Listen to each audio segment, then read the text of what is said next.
morning. My name is Jason Allen. I'm a realtor based in Palm Springs, California. And each Monday, I like to bring a market report on a specific city within the Coachella Valley that I tend to do business in. Today is Cathedral City. Once again, it's Monday, May 20th, 2024. And given we're in mid-May, this is going to look at April's numbers. If you give me just a moment, I'll bring up my screen. All right, we're looking at the Desert Housing Report. This is produced by our two local associations, the Greater Palm Springs Realtors and California Desert Association. This beautiful picture there of looks like the San Jacinto this is the San Jacinto Mountains meeting the Santa Rosa Mountains. And Cathedral City, for those that don't know our area well, is just to the east of Palm Springs. In some ways, you might think of it as a suburb. During the pandemic, when people were being priced out of Palm Springs, Cathedral City was a very appealing alternative. Still close to the hubbub of downtown Palm Springs is right about where my cursor is, and yet much more affordable pricing. I will say this about Cathedral City, and this is important. They don't permit absentee owners running an Airbnb style property.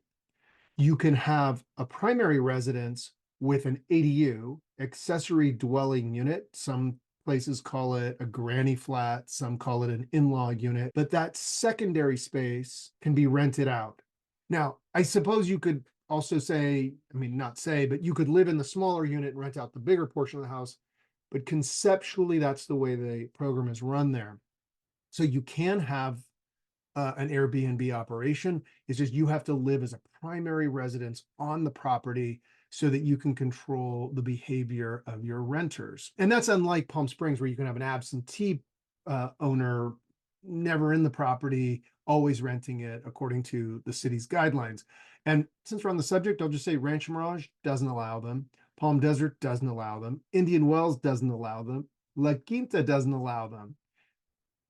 Last I checked, Indio does and Coachella does. So looking valley-wide, and I do this, it's the same in each one of the reports that I do in the 4 cities that I do, you can see we are trending upward in terms of our sales approaching normal. And by normal, we simply mean what historically have we done prior to 2020 when things kind of went crazy with COVID. So we are under this. I would expect this trend has continued up. I have seen pendings tick up throughout the valley all of a sudden. Don't know why. Coachella median detached home price. So a detached home is a single family dwelling, may or may not be in a homeowners association, but it is not a townhouse or condo. That's the distinction. All 4 walls are detached from the adjacent property. And you can see here where the detached home price valley-wide, the median once again is the property right in the middle. So half of the homes sold above that, half of the homes sold below that. And then if we go down to the attached homes, so again, condos, patio homes that are attached, so that would be a 1-story attached home or a multi-story, so a townhouse style. You can see valley-wide, the median is now at 500,000. We did have a little dipping action here, but we are definitely going upward as the trend is. So let's skip down to the price, the price of the average detached home. And by average in Cathedral City, we're defining that as an 1,800 square foot single family home that is detached. Price per square foot, $325.05. Price, $585, basically. Price a year ago, $564, basically. So that's almost a 4% increase. And then this, curiously, is if you had purchased that home in 11 or 12, you would be seeing a 281.9% value increase. Now, obviously, this is average. Average is you add all the home sales up and then divide by the number of homes that sold, and that comes up with your average. And we do this because, you know as well as I do, in a given neighborhood, on a given block, you might have a house that is the best of the best and it sells for a premium. right next door is the worst of the worst and it sells at a deep discount.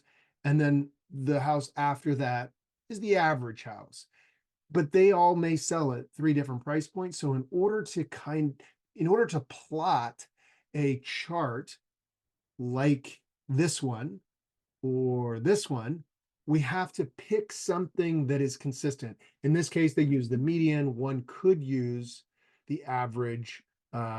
For many, the median is a better benchmark, but in this case, they're using average. Now, where detached homes have seen a value increase, attached, so those are your condos, townhouses, those have declined a bit year over year. So the average size condo is 1,250 square feet, price per square foot, 269, average price for the home, 336,000.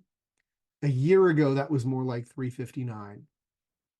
So yet, if you had bought one of those average condos in 11 or 12 for 80,000, you would be sitting on 317.6% increase in value. Why do I bring those up? Why are they even on this chart? I fundamentally believe that Americans have a sense of fairness. Think about you're in line at the post office and someone rushes in and cuts the line. Everyone gets kind of crabby here. Like, why is that person doing that?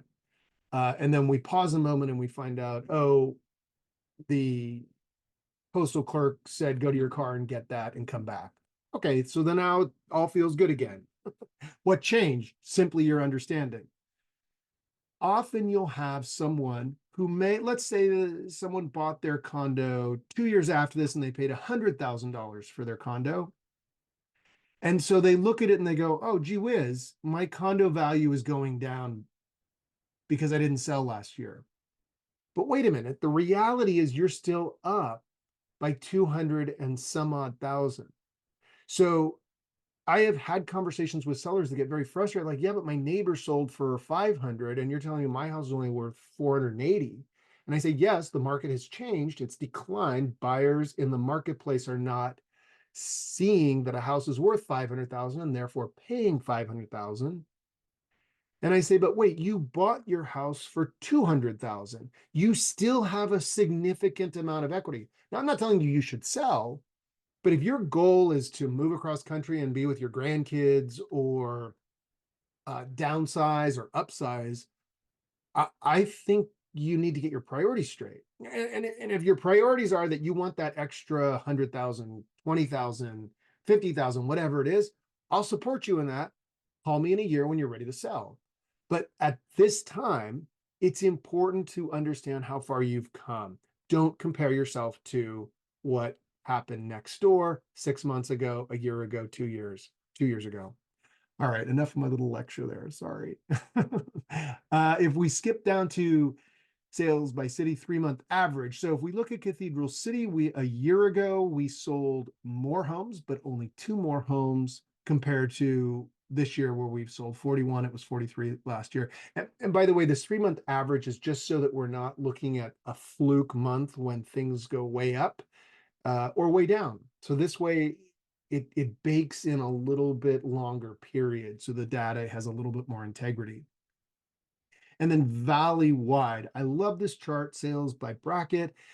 If anything, if nothing else, what it does is if you know your house is worth about 700,000, you can see that more of those homes sold last year than this year. Why is that helpful? If you have a 1.5 million house, you can see, gee whiz, people are out in the marketplace buying 1.5 million houses. Maybe it's time for me to sell.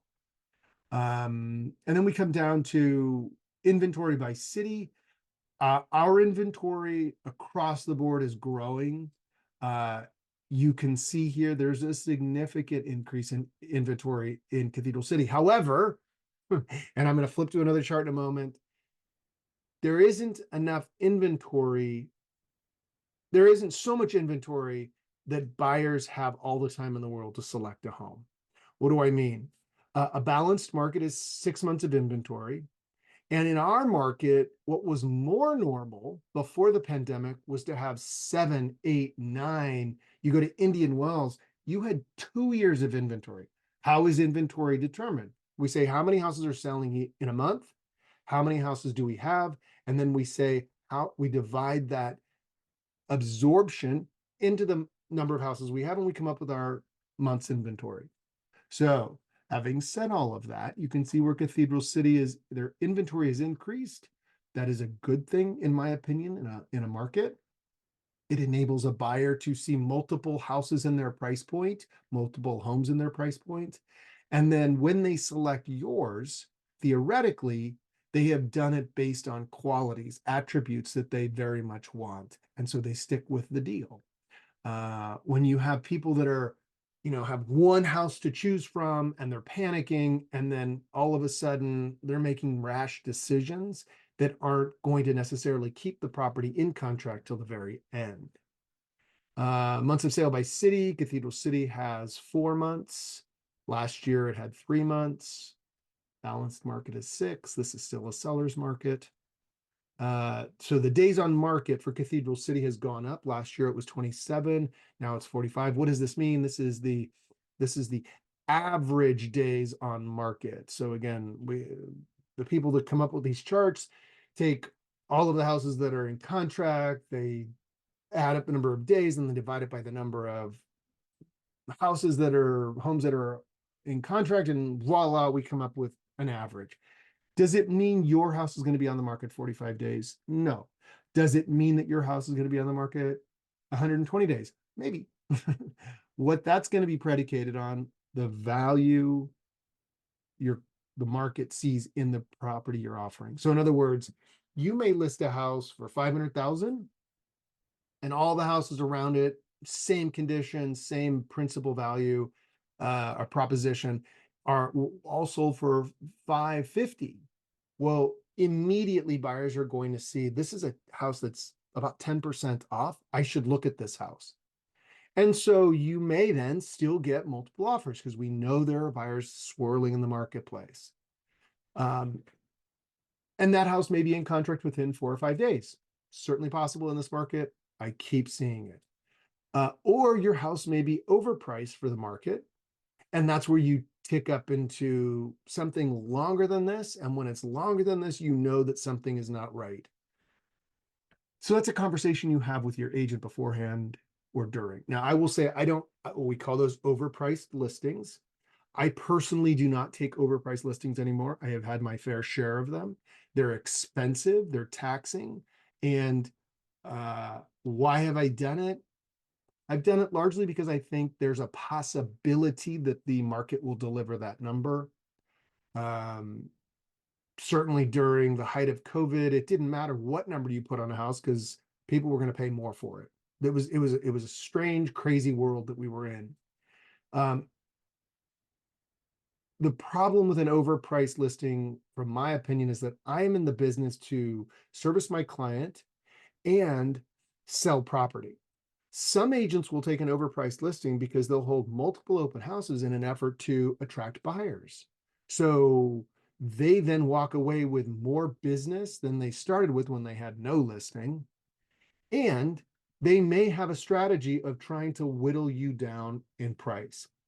And it's an awful feeling. It's an awful experience. At the end of the day, you're unhappy with your agent.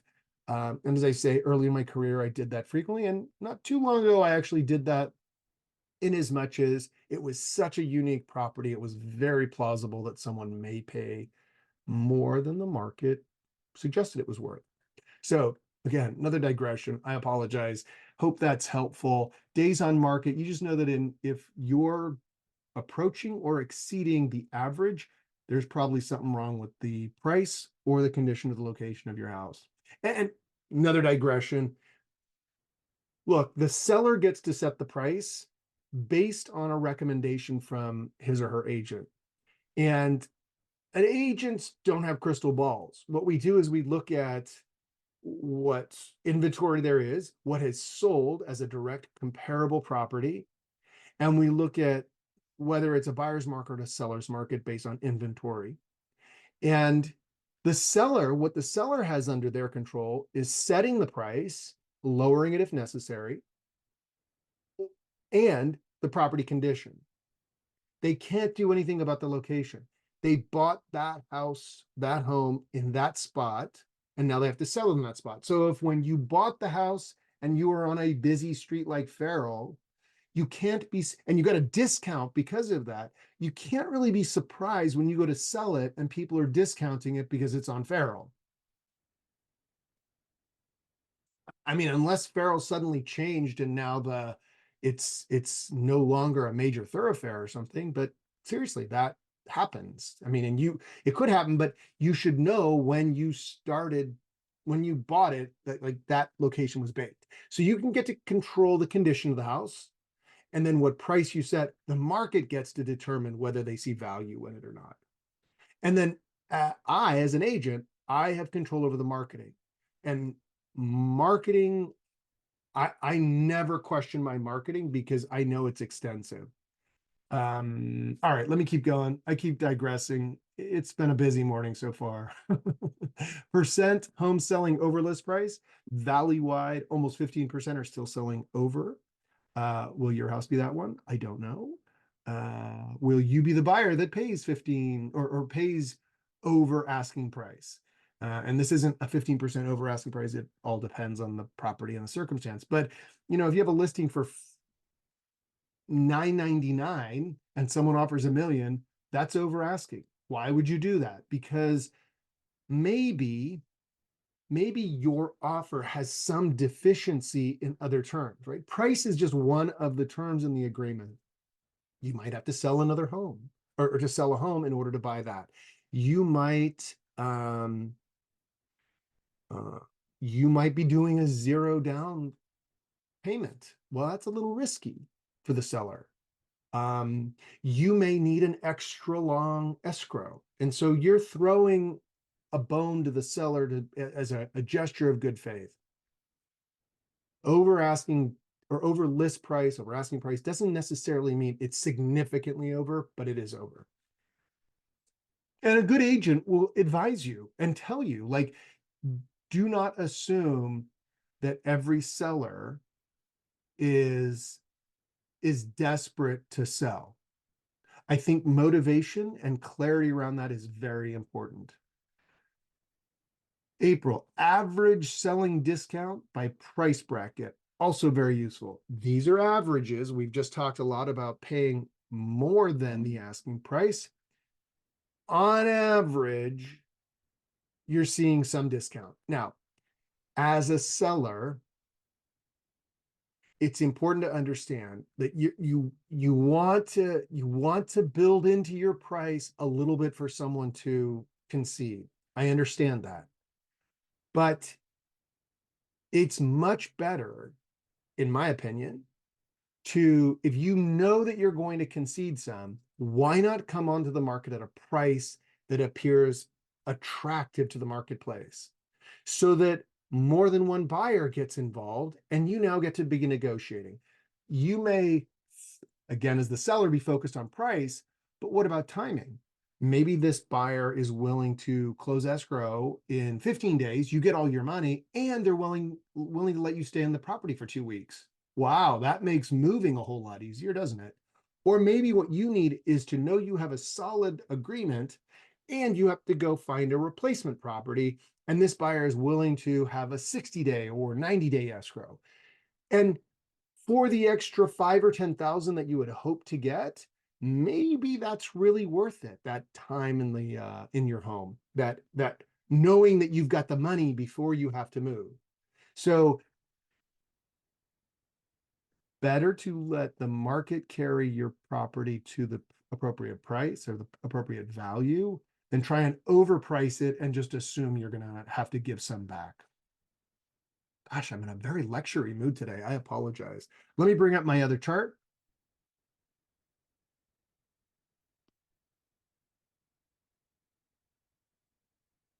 And we're with Chicago Title Market Update. So this is for Cathedral City. I'll go over to houses. You know, primarily I look at this and I say, yes, their little gauge here shows we're in a seller's market. That means we have less than 6 months of inventory and we see attrition in the marketplace. So I'm also, I flip this and then I scroll, you're welcome to pause so that you can have a deeper dive into this. I like this market segment feature. This is the median list price, and then there are your market segments. You should know that these two reports are using different data sets. Chicago Title uses Altos Research to prepare these for them. And let me cut over to condos while I'm chatting about this. Whereas the Desert Housing Report uses our two MLS databases. And when I say two from a public perspective, it's one because it all gets merged on whatever site you're looking at. But from our side, we have two, and they use the data sets from each of those to produce that report quarterly I beg your pardon, monthly, by the way. And then we'll go over to a pending home sales chart. This is from Mortgage News Daily. I often bring up the chart that shows mortgage applications. You're welcome to go to this website and take a look at it yourself. I thought this was kind of an interesting. This is nationwide. We see pending sales ticking up a little bit. Pending sales, so quick primer, property launches on the multiple listing service. It's active. Someone makes an offer, they come to terms with the seller, and now it's active contingent. The contingent part means that it has things that have to be done by the buyer and the seller before the property can move to the pending status.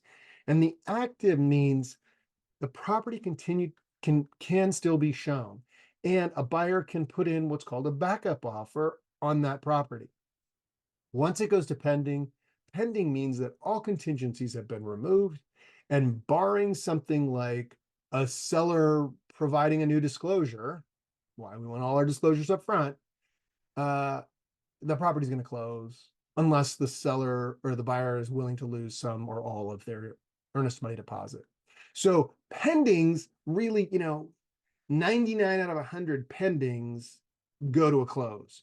And so when we see that pendings are going up, it's a lagging indicator, but it means we're going to see more sales. It means more buyers are in the market committing themselves to a purchase. So that's it for now. I have a bad habit of diving deep into different subjects, but I hope you understand why they're related and how they come up and why they come up.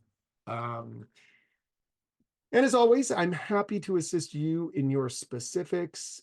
Visit your property, make an evaluation on what I think the market will bear. I'm also pretty good at advising you on what things should be done to improve your condition and thereby make your offering look better in the marketplace.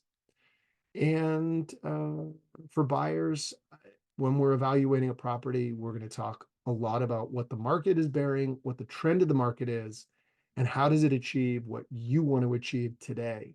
So in other words, you may pay 3% more than what the market should bear on it, but that 3% is something you're going to pick up in a year just with inflation.